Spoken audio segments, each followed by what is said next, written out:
In this video, we'll show you how to set up a daily reminder on your iPhone. If you find this guide helpful, don't forget to like the video and subscribe to our channel. Setting a daily reminder can help you stay on track with important tasks, whether it's remembering to go to school, take medication, or anything else you need to do regularly. To get started, open the Reminders app on your iPhone. Ensure you're on the main screen. If needed, tap the back button in the top left corner. Then, tap New Reminder at the bottom left. Next, enter a title for your reminder, such as Go to School. You can also add any notes you may need.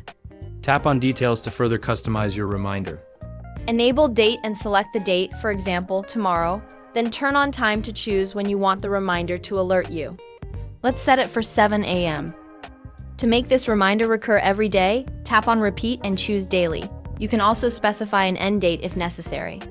Once everything looks good, tap Add in the top right corner, and your reminder is now set.